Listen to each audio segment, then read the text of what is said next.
Make some noise for your host, Kid Copious. What up, perps? Kid Copious, back in the bunker. Purple State Party. You know what we're doing here, man. Repping America. Common sense, the center. Things that go. Play on. That was a good one. So anyhow, we get some water here.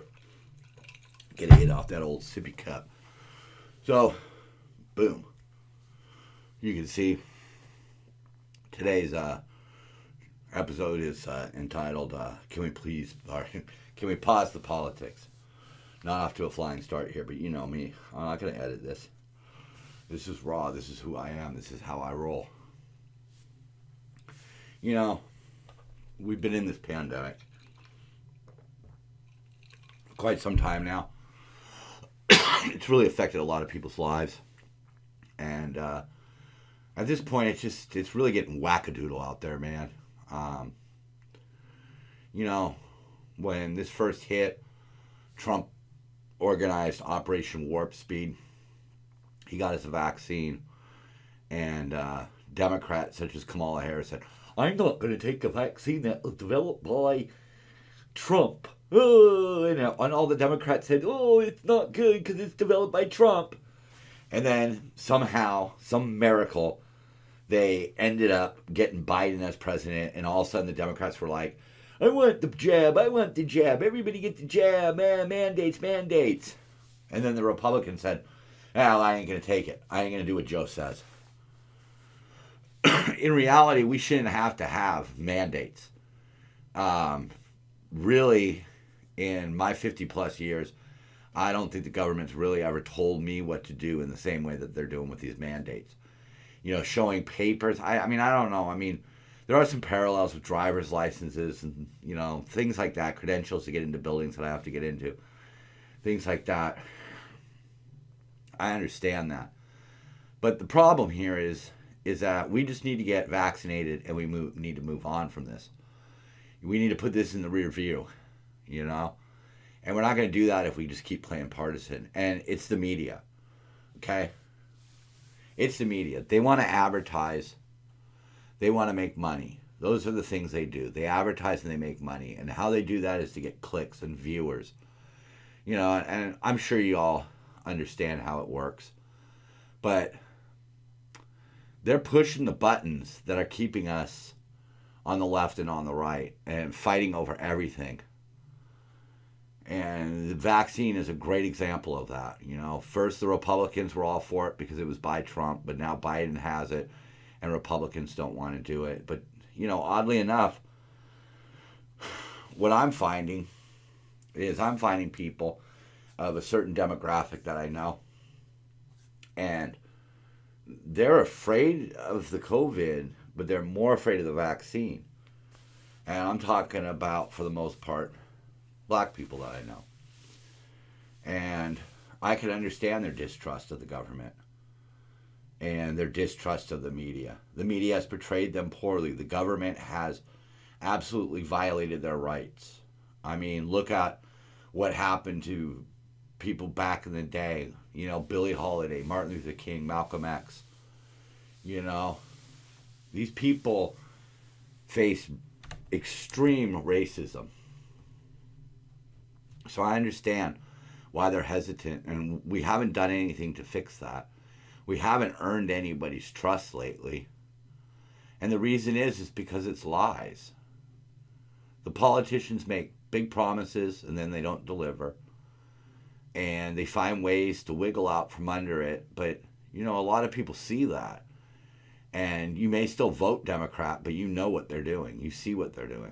And here's a great quote. This is by the guy who supposedly put a cap in Bin Laden's ass. People need to realize that, you know, as opposed to yelling at each other on social media, there's an enemy out there that wants to kill all of us. And believe it or not, it's not COVID. It's the Taliban or Al-Qaeda or ISIS-K, ISIS-X, ISIS A, B, C, D, E, F, G if you want. I don't give a fuck. Them people are scum. You know, viruses don't really want to kill. Viruses want to live in a host body and replicate. But, nonetheless, if we don't unite and just get this shit done, you know, Biden unveils Your Body, My Choice vaccination program. And see, that's, you know, we're seeing that more and more. We see this with Biden and his vaccine mandates. We see this with Texas and their stupid ass abortion law and their dumbass governor who sits there and says, oh, don't worry about getting pregnant when you get raped because we're going to get all the rapists. Really? I mean,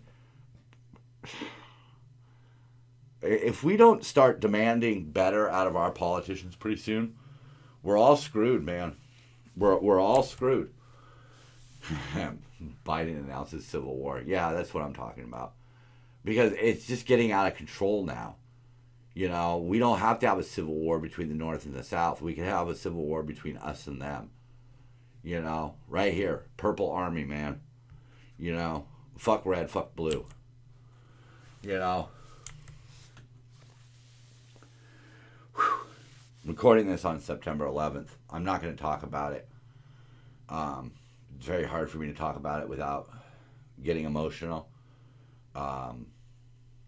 I watch it on TV like a lot of people, and yeah, it still stinks. But Carpe here, who I respect, but, you know, it's a fleeting thing. But, you know, he was talking about not being on Instagram and social media and just spending time with loved ones. And I really wish I had just turned off Instagram, because the next one was, you know, leans over the podium and whispers, I'm never getting the vaccine, Joe. I'd rather die on my own terms than live under yours. I'd rather die on my feet than live on my knees. Don't tread on me. I know all these battle cries, man. These battle cries are my DNA, man. The battle cries of America, the revolution, everything that we supposedly stand for, everything that we strive to be, that's in my DNA. But this is stupid shit now, man. This is a vaccine for a disease, okay? And I'm against mask mandates. I really am. I'm against vaccine mandates. I really am. But the truth of the matter is that the situation is not getting better as quickly as it could. And unfortunately, if this is the only way, then this is the only way. I don't know why people didn't just get it done. We knew it was coming. We knew what would happen. If you didn't know that vaccine mandates were coming, first of all, you never listened to some of my early shows, because I already talked about how insurance companies and private enterprises would get involved to force this. And that's why I got the vaccine, because I did it willingly so that I couldn't be forced. So you know, I lose a lot of respect for people like this when they say things like that, you know. But another thing connected to COVID is, you know, COVID's not going to last forever. Masks aren't going to last forever. Vaccine mandates probably won't be around much longer, you know, because I'm sure Delta will mutate again. And every time it does, it gets weaker in terms of taking people out. The common cold and the common flu were once deadly diseases. But instead of dropping the opposition, you know, people like Larry Elder doubled down on it. He didn't read the room, man. People are scared of this. They want their kids in masks. They want people getting vaccinated. I don't care what the polls show. I don't care the anecdotal evidence. I get it.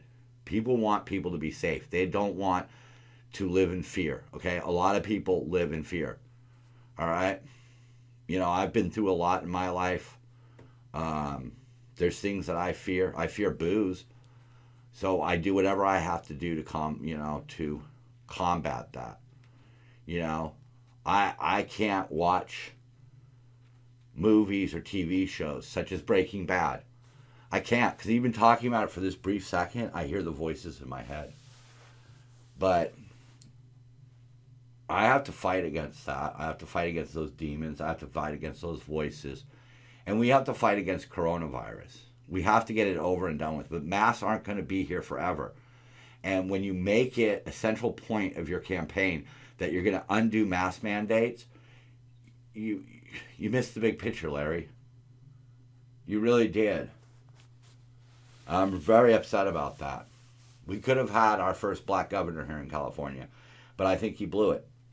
And I think he blew it over something that was transitory. It was going to move on someday. We weren't going to need the masks anymore. But California needs power and we need water.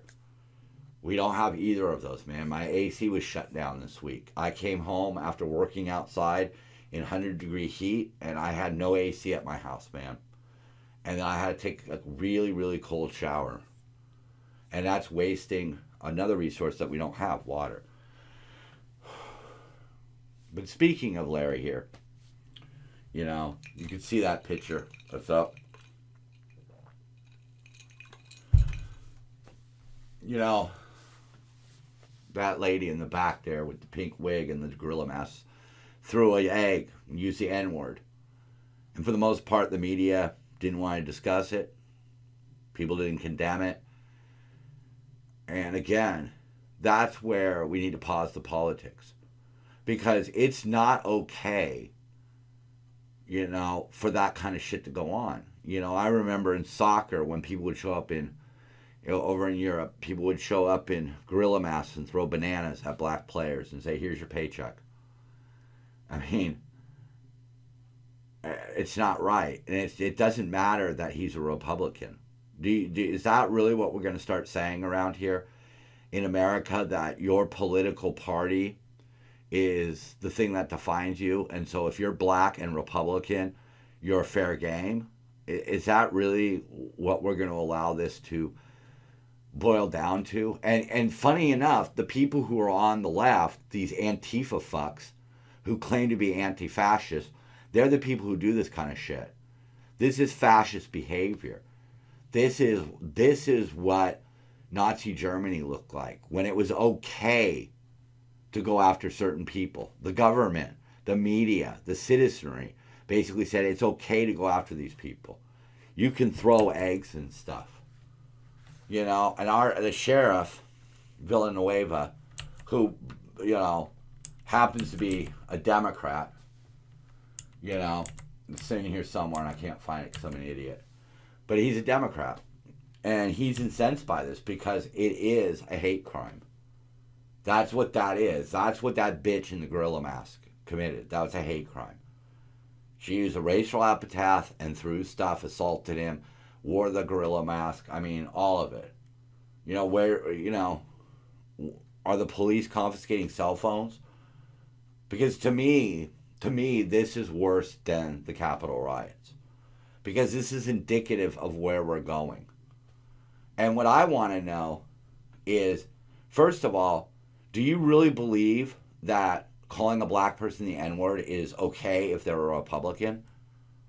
Because then what's the next qualifier? You know, Michael Richards of Seinfeld fame has no career anymore. Because in the middle of an argument, he used the N-word. In the middle of an argument. He has no career. That lady, nobody seems to care about. Nobody seems to care. But hate is hate. Just because it's based on a political party or religious affiliation, you can't make a list and say it's okay to hate these people. Okay? You can't do that. I don't understand how you can claim to have liberal progressive beliefs and support that kind of shit in any way. And I don't think a lot of Democrats do. So that's my next question to Democrats, to black people, to other minority groups that are out there. What the hell are the Democrats really about? What the hell kind of side are you supporting that does this? You can say what you want about the Republicans through history. I don't care. That's not the point of the discussion. The point of the discussion is they're saying this is okay. The media, even though the media purports to be on your side, is the media really acting just? This is propaganda. This is the kind of shit that Obama in 2014 okayed. For media corporations to take a side and promote that side and even lie. And everybody's okay with it now. I know Fox News. That's what I'm going to hear. I'm going to hear Fox News. I'm going to hear shit about Trump. I'm tired of all that. You can go on and on about anything that Trump said because that's not the issue. The issue is racism excusable when the person's a Republican? Does that make any sense? That's not a question we need to be asking ourselves. You know? So a couple quick things here. For those of you who may have heard of the We Spy incident where a transsexual, a trans woman, oh God, I don't know the terminology all the time, but supposedly went into this spa and a couple women walked in while she was getting changed and they saw her penis. It's an odd sentence to say, but that's pretty much the facts in the most PC way I can imagine saying it. Turns out that the person whose penis was on display has been charged before. It's right there, like 2002, 2003. So what's the real story? Before we go all ape shit, can we pause for a second and get some facts and get some context? Because this wasn't transphobia. This wasn't. This was increasingly looking like somebody who's pervin. And that's been the point the whole time that people like myself have been trying to make. It's not about the trans community. It's about the people who will take advantage of that. And yes, you need to give trans people's rights and things like that and make accommodations for them. I'm fine with that. But when you just say, treat them like a woman. Okay, great. That's fine. We should. But there's certain times when you have to weigh public safety versus an individual's rights. It's just the way it is. You know, I have the right to bear arms, but I don't have the right to walk down the street just firing off blanks. No. So, this is a good one. I don't know how much Trump Jr. did. I hope he did a lot. But Biden was trying to nominate, basically, what was this guy's... You know what? I don't even give a fuck what his name is. You know what? I don't. I really don't care because he's gone. But he was going to basically put a guy who spent his lifetime in anti-gun, whatever, lobby groups or whatever. He was going to put him in charge of the ATF. See, this is not what we need. This is not what we need. We don't need 24/7 politics. We need good choices.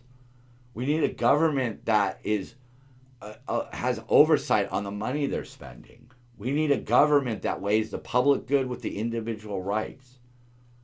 You know? It doesn't make any sense the way we're going about things. But he was stopped, so that was good. Can you give us your thoughts on the border crisis, the Afghan disaster, energy independence gone, inflation, and the rising crime across America? And he's thinking of an ice cream cone. And that's the worst part about this whole thing.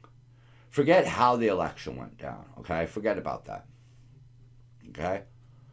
Let's look at it from a different angle. This guy hid in a basement. He occasionally popped his head up and read prepared speeches. He answered very little questions. He answers even less questions now. If that's fine. Okay, maybe that's his style. I don't know. But where is he? See, he can go up and give a prepared speech. But one of the reasons why I don't really work off a prepared speech, other than when I'm producing something that's very specific, you know, like if you see my United States of Vaxxed, you know, or my little skit, you know, I script some of that stuff. But the reason why I do this all freestyle is because that's where the passion is, man. See, I'm just talking to you. That's all. I'm not trying to give you a speech. I'm literally sitting here, and the ideas are coming to me prompted by pictures on a screen. Because I want you to see the real me. You know, I'm not trying to hide anything, man. I want to lead everybody into a purple revolution. And I didn't choose purple because it sounds cool. I chose purple because that's what it is. It's a blending of red and blue. This guy is not a unifier, okay? He can't be a unifier, and there's a reason why he can't be a unifier. And it's not with his political choices. It's the fact that he's incapable of doing the job. And the people who voted for him did it out of spite. Trump wasn't doing a horrible job. He wasn't. I don't understand. You can disagree with some of his policies, but things were not going badly. Coronavirus hit, COVID hit, and it was going to go bad for anybody. I didn't expect miracles out of Biden. I wouldn't have expected miracles out of Trump. But at least Trump was a little more towards the middle than this guy, because this guy is just led by the nose. So he could be pulled whichever way. You see? But that's why people are upset. Because he's not doing a good job, and he's incapable. And his replacement is batshit crazy and completely incompetent. Okay? I mean, I'm speaking on Kamala's track record in the primaries where she couldn't even win her own state. Okay? Nobody has any faith in her. And we've got a guy up there who isn't even a year in. And it's getting bad. He's making bad decisions, and he is not inspiring anybody. This does not inspire people. Okay? If you could just turn around and answer some questions from the heart, assuming you still have one, maybe you could inspire people. If you spoke without having a fucking note card or a teleprompter, maybe people would feel you, bro. You know? That's what... Look, I don't do a great job at it, I'll admit that. But if you can't tell that I'm speaking from the heart and off the cuff, you're not paying attention. You know? And here's another example of where things went wrong. Bronco, by the way. You know, it turns out that a lot of the Afghans that we evacuated simply ran onto the planes, and the planes took off. We don't know who they are. I wouldn't be surprised if we've already lost track of a few. And probably some baddies. Probably some real baddies. Maybe even some of the baddies that we've been looking for a while now, who got big $1 million bounties on their heads. This chain of function document's not exactly sure what they're talking about on that one. I didn't have time to do research. It's been a long week, but I chose this one because this is more about what the media does. When there's a story that makes Fauci look bad, they talk about climate change. But they don't talk about it in an honest way. They don't talk about the fact that our planet, okay, spins and it goes around the sun.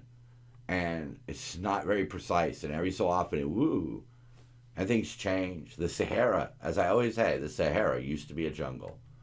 Okay? Huh. This is my favorite one of the week. Gavin Newsom spotted tossing gorilla costume in a carton of eggs in the dumpster. And this is how we're going to close, man. We are going to talk about this piece of shit. But I want you to remember that while I'm talking about Gavin, okay, a lot of this applies to a lot of politicians on both sides of the fence, okay? Look, I'm no fan of Biden, okay? And I'm no fan of Abbott in Texas. But see, Abbott in Texas, he doesn't really affect my life personally, okay? Because I don't live there, all right? I live in Gavin State. And when you read the recall ballot, which is coming up, you know, you see why Americans signed the ballot. I mean, Californians signed the ballot. You know, the different topics. Not just one thing. Not just him going to the French Laundry. No, litanies of things. You know, when he took office, he put a moratorium on the death penalty, even though we've already voted twice. Twice. To keep the death penalty. That's good enough for me. Recall his ass. If he's not going to listen to the people, and take your DA from San Francisco and Gascon from LA and get the fuck out of here, all right? Because you're soft on crime, you're soft in the head, you just spend our money on consultants who are probably lobbyists or related to lobbyists, family of lobbyists. You don't understand, man. We gave you a shit ton of money to build beds so we could start cleaning the streets. But instead, you've spent it on consultants. You've spent it on renovating hotels at a cost of like $600, $700, $800, $900,000 for a room. Seriously. That's why we need to recall his ass. Okay? That's why he has to go. I don't care who the hell goes in there next. He needs to go. We have got to send a message that we're sick as hell and we're not going to take it anymore, to quote a great movie. You know? Paraphrase, I don't know. But we need to pause the politics. We need to look around and assess, honestly, what we've seen in the last year and a half. The way people have acted. Look at the people on your side of the fence. And try to play devil's advocate for a second. Okay? You look at it and you go, well, why are the Republicans so mad about this? Why are the Democrats so mad about this? Why is this going on? Why is this happening?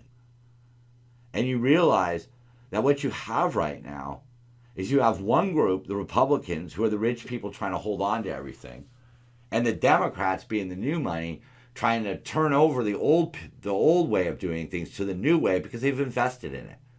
The Republicans have oil stocks. The Democrats have solar stocks. Okay, we're being played by rich people right now. And the only way we could stop it is if we stop supporting those two camps. Where in the fuck does it say we only have two parties? You know? That's all I'm saying, man. That's what I'm trying to do before I leave this earth, man. Is I'm trying to show that hey, fuck all these other third party attempts, okay? Because they usually leave one or two things that's just completely unacceptable. You know, Larry Elder's supposedly a libertarian, and he's all about banning abortion. One of the things that I think you just take off the table, because how can you come together with that giant of a wedge? You know, racism is bad. Boom. Okay, we're going to deal with that. But if we don't pause and really take a long, hard look, we're going to lose. Maybe your side will be the winner, but eventually you will lose. Okay? Because this isn't Republican versus Democrat. This is two groups of white people, rich white people, essentially, trying to rule the world, or at least our country. And if we don't do something about it, it's going to be too late. And when it's too late, it's too late. Copious out. Watch that one.